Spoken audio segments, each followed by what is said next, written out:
എല്ലാവരും ഇഷ്ടം വിചാരിക്കുന്നു. അപ്പോൾ ഇന്നത്തെ റിപ്ലൈ വീഡിയോ എന്ന് പറയുന്നത് ശ്രേയ എസ് ജാനകിക്കുള്ളതാണ്. കളി വേണമെന്നുള്ളത് ആദ്യമായിട്ടാണ് എൻ്റെ ലൈഫിൽ ആദ്യമായിട്ടാണ് ഒരു പെങ്കൊത്തി എൻ്റെ അടുത്ത് വന്നിട്ട് കളി വേണമെന്ന് ചോദിക്കുന്നത്. അപ്പോൾ എന്ത് തരത്തിലുള്ള കളിയാണ് താൻ ഉദ്ദേശിച്ചിരിക്കുന്നത് നിലനിൽക്കുന്നത്. ഞാൻ പെൺപിള്ളേരുമായിട്ട് അധികം കളികൾക്കോ പരിപാടികൾക്കൊന്നും പോകാറില്ല.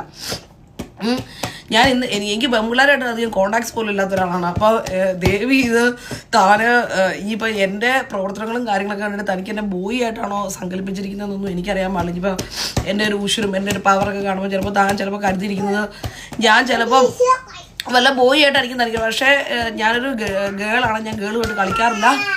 പിന്നെ എന്ത് തരത്തിലുള്ള കളിയാണ് ഇപ്പം ഗേളുമായിട്ട് കളിക്കാൻ പറ്റുന്നത്? ഇപ്പം മറ്റേ ആ കുത്തിക്ക് താന വരുമ്പം കല്ലേ കുത്തിക്കാടും കുത്ത് അതാണോ ഉദ്ദേശിച്ചത്, അതോ കബഡി കളിയാണോ ഉദ്ദേശിച്ചത് എന്നൊന്നും എനിക്കറിയില്ല. പക്ഷേ എനിക്കിഷ്ടമുള്ള കളി ഫുട്ബോൾ, ബാസ്കറ്റ് ബോൾ, പിന്നെ സ്നൂക്കറില്ലേ മറ്റേ ഇങ്ങനെ തുളയ്ക്കാത്തതുകൊണ്ട് അതൊക്കെ എനിക്കിഷ്ടമാണ്.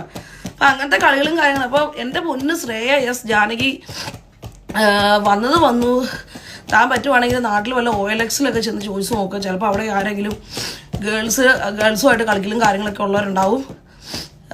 നമ്മളേതായാലും ഗേളുമായിട്ടുള്ള കളികളും പരിപാടികളൊന്നും ഇല്ല. നമുക്കൊരു രസം വേണ്ടടാ, കളിക്കുമ്പോൾ ഒരു രസം വേണ്ടേ.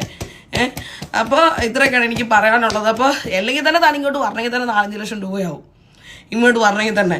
പിന്നെ ഇപ്പം എന്ന് പറഞ്ഞാൽ ഇനിയിപ്പോൾ വിൻ്റർ ആകാൻ പോകണം. അപ്പോൾ വേഗം വരുവാണെങ്കിൽ വല്ല ഇങ്ങനെ വല്ല അടിപൊളിയായിട്ട് നമുക്ക് ബാസ്കറ്റ് ബോളോ ഫുട്ബോളോ അങ്ങനെയൊക്കെ വല്ലതും കളിക്കാം. അപ്പോൾ എല്ലാവരും ഹാപ്പിയായിട്ട് ജോളിയായിട്ടിരിക്കുന്നു വിചാരിക്കുന്നു. അപ്പോൾ വീണ്ടും കാണാം എല്ലാവർക്കും അടുത്തടുത്ത കൊച്ചു റിപ്ലൈ വീഡിയോസും കാര്യങ്ങളും. Take care, by.